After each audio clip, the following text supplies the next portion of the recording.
اگر ملازمت کرتے ہیں تو ملازمت پر چلے جائیے، اگر تجارت کرتے ہیں تو تجارت کے لیے نکل جائیے، اگر دکان پر بیٹھتے ہیں تو وہاں چلے جائیے۔ وہاں جا کر یہ کیجیے کہ ہر کام شروع کرنے سے پہلے ذرا سوچ لیجیے کہ یہ کام میرے اس معاہدے کے خلاف تو نہیں ہے، یہ لفظ جو زبان سے نکال رہا ہوں یہ اس معاہدے کے خلاف تو نہیں ہے۔ اگر خلاف نظر آئے تو اس سے بچنے کی کوشش کیجیے۔ اس کو مراقبہ کہا جاتا ہے، یہ اس معاہدے کا دوسرا کام ہے۔ تیسرا کام رات کو سونے سے پہلے جو کرنا ہے وہ ہے محاسبہ۔ اپنے نفس سے کہیے کہ تم نے صبح یہ معاہدہ کیا تھا کہ کوئی گناہ کا کام نہیں کروں گا اور ہر کام شریعت کے مطابق کروں گا، تمام حقوق اللہ اور حقوق العباد کی ادائیگی کروں گا۔ اب بتائیے کہ آپ نے کون سا کام اس معاہدے کے مطابق کیا اور کون سا کام اس معاہدے کے خلاف کیا۔ اس طرح اپنے پورے دن کے تمام اعمال کا جائزہ لیجیے۔ صبح جب میں گھر سے باہر نکلا تھا تو فلاں آدمی سے کیا بات کہی تھی، جب میں ملازمت پر گیا تو وہاں اپنے فرائض میں نے کس طرح ادا کیے، تجارت میں نے کس طرح کی، حلال انداز سے کی یا حرام انداز سے کی، اور جتنے لوگوں سے ملاقات کی ان کے حقوق کس طرح ادا کیے، بیوی بچوں کے حقوق کس طرح ادا کیے۔ ان سب معاملات کا جائزہ لیجیے، اس کا نام محاسبہ ہے۔ اس محاسبے کے نتیجے میں اگر یہ بات سامنے آئے کہ آپ نے صبح جو معاہدہ کیا تھا اس میں کامیاب ہو گئے تو اس پر اللہ کا شکر ادا کیجیے کہ یا اللہ تیرا شکر ہے کہ تو نے اس معاہدے پر قائم رہنے کی توفیق عطا فرمائی۔ اس شکر کا نتیجہ وہ ہوا جس کا اللہ تعالیٰ نے وعدہ فرمایا ہے کہ اگر تم نعمت پر شکر ادا کرو گے تو اللہ تعالیٰ وہ نعمت اور زیادہ دیں گے۔ لہٰذا جب تم نے اس معاہدے پر قائم رہنے کی نعمت پر شکر ادا کیا تو آئندہ اس نعمت میں اور اضافہ ہوگا اور اس پر ثواب ملے گا۔ اور اگر محاسبے کے نتیجے میں یہ بات سامنے آئے کہ فلاں موقع پر اس معاہدے کی خلاف ورزی ہو گئی، فلاں موقع پر بھٹک گیا اور پھسل گیا اور اپنے اس عہد پر قائم نہ رہ سکا، تو اس وقت فوراً توبہ کیجیے اور یہ کہیے کہ یا اللہ میں نے یہ معاہدہ تو کیا تھا لیکن نفس اور شیطان کے جال میں آ کر میں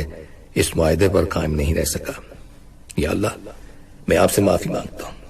اور توبہ کرتا ہوں، آپ مجھے معاف فرما دیجیے۔ توبہ کرنے کے ساتھ اپنے نفس کو کچھ سزا بھی دیں اور اپنے نفس سے کہیں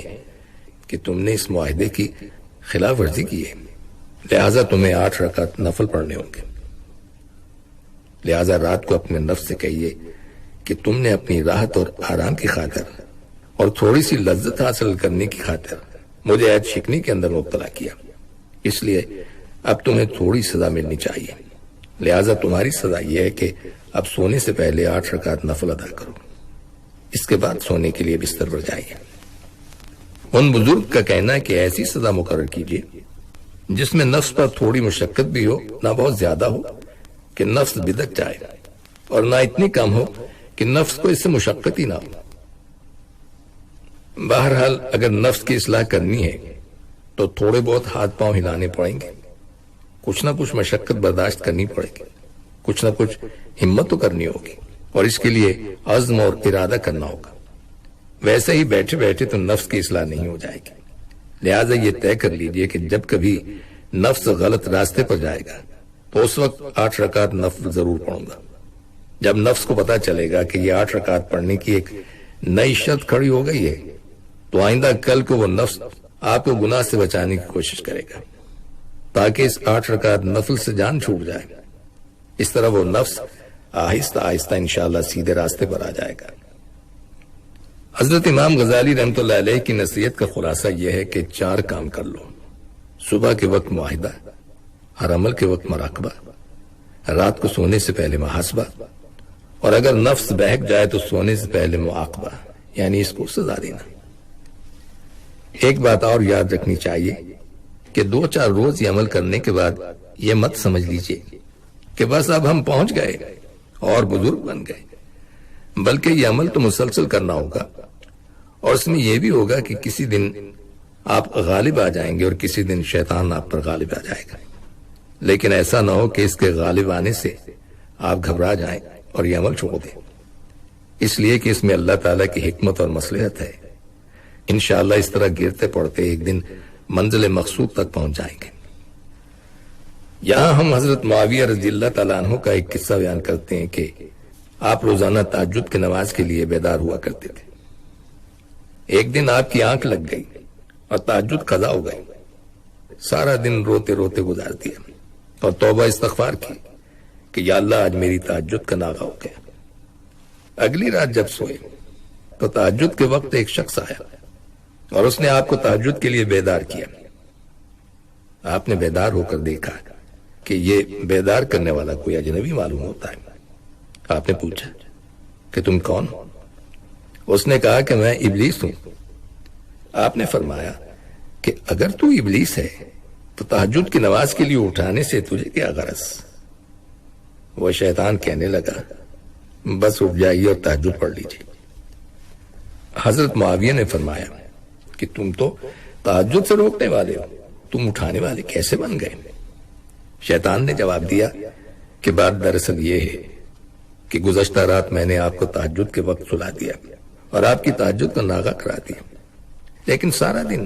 آپ تہجد چھوٹنے پر روتے رہے اور استغفار کرتے رہے، جس کے نتیجے میں آپ کا درجہ اتنا بلند ہو گیا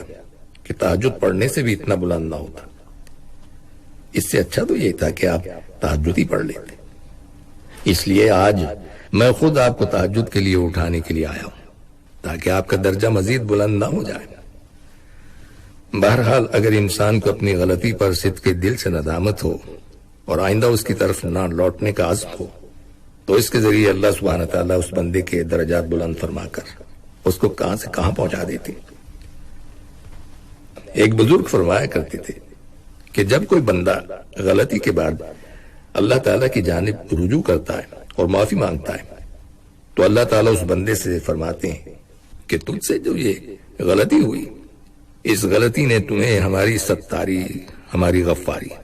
اور ہماری رحمت کا قائل بنا دیا، اور یہ غلطی بھی تمہارے حق میں فائدہ مند بن گئی۔ حدیث شریف میں آتا ہے کہ جب عید الفطر کا دن آتا ہے تو اللہ تعالیٰ اپنی عزت اور جلال کی قسم کھا کر فرشتوں سے فرماتے ہیں کہ آج یہ لوگ یہاں جمع ہو کر فریضہ ادا کر رہے ہیں اور مجھے پکار رہے ہیں، مجھ سے مغفرت طلب کر رہے ہیں اور اپنے مقاصد مانگ رہے ہیں۔ میری عزت اور میرے جلال کی قسم، میں ضرور آج ان کی دعائیں قبول کروں گا اور ان کی برائیوں کو بھی حسنات اور نیکیوں میں تبدیل کر دوں گا۔ اب یہاں یہ سوال پیدا ہوتا ہے کہ یہ گناہ اور یہ برائیاں کس طرح نیکیوں میں تبدیل ہو جائیں گی؟ اس کا جواب یہ ہے کہ جب انسان سے غفلت اور نادانی سے کوئی گناہ سرزد ہو گیا اور اس کے بعد وہ ندامت اور افسوس کے ساتھ اللہ تعالیٰ کی جانب رجوع کرتا ہے اور اللہ تعالیٰ کو پکارتا ہے کہ یا اللہ غفلت اور نادانی سے یہ گناہ ہو گیا، معاف فرما دیجیے،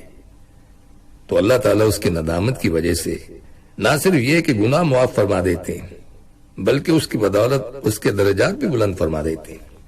اور اس طرح وہ گناہ بھی درجات کی بلندی کا سبب بن جاتا ہے اور اس کے حق میں خیر بن جاتا ہے۔ اور اللہ تعالیٰ نے کوئی چیز حکمت سے خالی پیدا نہیں کی ہے، لہذا گناہ کے پیدا کرنے میں بھی حکمت اور مصلحت ہے۔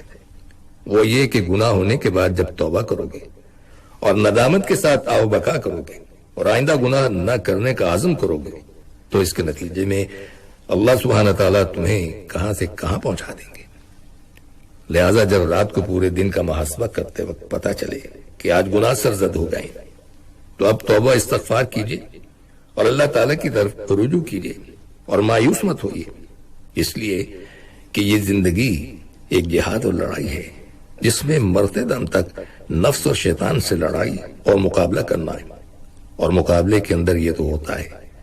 کہ کبھی تم نے گرا دیا، کبھی دوسرے نے گرا دیا۔ لہذا شیطان آپ کو گرائے تو اس وقت ہمت ہار کر پڑے مت رہیے،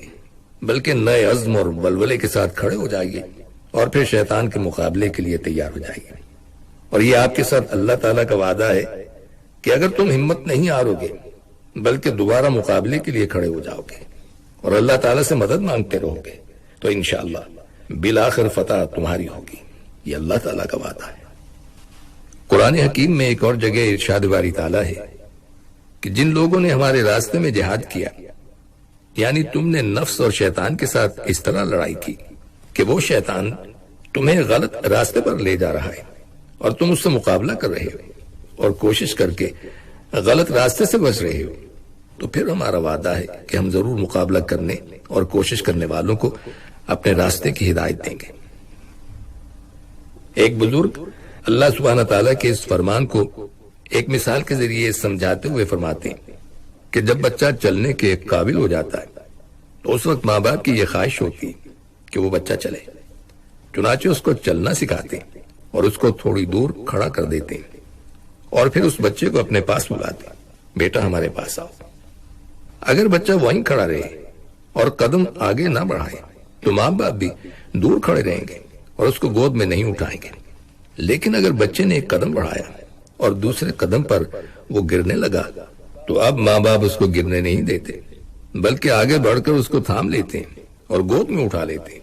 اس لیے کہ بچے نے قدم بڑھا کر اپنی طرف سے کوشش کر لی۔ اسی طرح جب انسان اللہ تعالیٰ کے راستے میں چلتا ہے تو کیا اللہ تعالیٰ اس کو بے یار و مددگار چھوڑ دیں گے اور اس کو نہیں تھامیں گے؟ ایسا نہیں کریں گے، بلکہ اللہ سبحانہ تعالیٰ کا وعدہ ہے کہ جب تم چلنے کی کوشش کرو گے تو ہم آگے بڑھ کر تمہیں گود میں اٹھا کر لے جائیں گے۔ اس لیے ہمیں چاہیے کہ ہم آگے قدم بڑھائیں، ہمت کریں اور کوشش کریں۔ اور سامعین، ان کلمات کے ساتھ ہی ہمارے آج کے پروگرام کا وقت بھی اب ختم ہوتا ہے، اس دعا کے ساتھ کہ اللہ تعالی ہم سب کو صراط مستقیم پر چلنے کی توفیق عطا فرمائے، آمین۔ آئندہ ملاقات تک کے لیے محمود احمد کو اجازت دیجیے، اللہ حافظ۔ پروگرام آواز جرس کے